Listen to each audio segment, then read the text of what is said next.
5 வயசு குழந்தைக்கு அரசியல் கற்றுக் கொடுத்த தலைவர் ஒரே தலைவர் யாருன்னா என் தளபதி மட்டும்தான், வேற எவனுமே கிடையாது.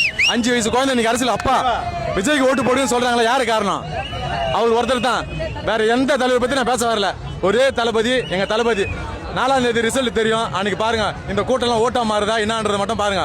பயங்கரமா இருக்கு தலைவா, நீங்க நம்ப மாட்டீங்க. நான் 10:40க்கு உள்ள வந்தேன், எனக்கு ஒரு பர்சனல் வேலை இருந்தது, முடிச்சுட்டு எப்படியாவது பாக்கணும்னு உள்ள வந்தேன். 10:40 உள்ள வந்தவன் நான் மாதவரம் வரைக்கும் எப்படி இருக்குன்னு ஃபீல்ட பாக்குறதுக்கு எனக்கு யாரும் காசு தரல, எனக்கு யார் காசும் தேவை கிடையாது. எனக்கு அவரு வந்தார்ல, அந்த வந்த ஒரு இதுதான் எனக்கு இது வரைக்கும். எனக்கு என்னன்னே நான் அரசியல், என் தாத்தன் சொன்னான்ட்டு என் அப்பன் போட்டான் ஓட்டு திமுகக்கு, என் அப்பன் போட்டான்ட்டு நான் போட்டேன் திமுகக்கு. இனிமே அந்த கதையை இந்த யங்ஸ்டர் யாருமே கிடையாது. இனிமே இங்க இருக்கிற எல்லாருமே சரி, புரியுதுல, இங்க இருக்கிறவங்க எல்லாருமே சரி, அவங்களுக்கு ஒரு மாற்று அரசியல் வரணுன்றதுக்காக தான் உச்சி வெயில 30-40 டிகிரி செல்சியஸ்ல உட்காந்துன்னு தண்ணி கூட இல்லாத பெண்கள் இங்க பாருங்க. பெண்கள் சும்மா கேமரா பாருங்க, லேடிஸை பாருங்க. இங்க அவங்க கேட்குற கேள்வி இவங்களால பதில் சொல்ல முடியல. அதாவது டிவிகே கவர்மெண்ட் கேட்குற கேள்விக்கு, ஒவ்வொரு அமைச்சரும் கேட்குற கேள்விக்கு ஏடிஎம்கேவாகட்டும் டிஎம்கேவாகட்டும் அவங்க சொல்கிற பதில் ஏற்றுக்கத்தக்கதா இல்லை. அதான் அவங்ககிட்ட பதில் இல்லை. இல்லை விஜய் சாரே உதயநிதியை கேட்டார், பேப்பர் படிக்கிறியா இல்லையான்னு கேட்டார். அண்ணனோட தக்லீஃப் தான். தயவு செஞ்சு ஓட்டுக்கு விஜய் பணம் கொடுக்க மாட்டாப்படி, பணம் தயவு செஞ்சு வாங்காதீங்க. இப்ப எல்லாம் எல்லார் வீட்லயும் மொபைல் இருக்குது, யார் வீட்டுல வாங்கினாலும் பசங்க போட்டோ எடுத்து அனுப்பி தாறுமாற, ஆளுங்கட்சியா இருந்தாலும் எதிர்கட்சியா இருந்தாலும் தாறுமாறா கிழிச்சு விட்டுருவாப்படி. பயப்படவே வேண்டாம்.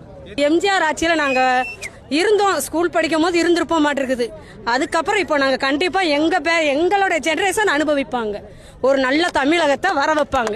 1000 ரூபா கொடுத்து போட்டு 3000 ரூபா 4000 ரூபா வீட்டில் இருக்கிற ஜாமான் சட்டை பூரா அடகு வச்சு எல்லாம் வேற பக்கம் போய்கிட்டு இருக்குது. தேவையான்னு கேட்குறேன். இவன் கொடுக்குற 1000 ரூபாய்க்கு நாங்கள் கொண்டு போய் வாரத்தில் எதுவுமே லாய்க்கு இல்லை தம்பி. 1000 ரூபா தயவு செஞ்சு வேண்டாம், 5000 ரூபா கூட வேண்டாம். நீ கரெக்டா இரு. ஏன் இப்ப போய் மாநாட்டுக்கு அத்தனை வாழைத்தாரி அத்தனையும் கட்டி வச்சிருக்கிற? அதுக்கு பதிலாக நீ வீட்டுக்கு அரிசி ஒரு சிப்ப அரிசியை நீ தூக்கி போட்டிருக்கலாம்ல, அதை செஞ்சிருக்கலாம். நீ உன்னோட பகமானத்துக்கு வாழைத்தாரி இளநீ எல்லாத்தையும் கட்டி விட்டுட்டு போற. நீட்டா இருக்குது. ஒரு மனுஷன் வரான், அவன்கிட்ட இல்லாத பணமா? எங்க ஆளு எப்படி இருக்குது பாரு, ஆடம்பரம் இருக்குதா? கொடி மக்கள் மனசுல பதியணுன்றதுக்கு தான் இந்த கொடி கூட.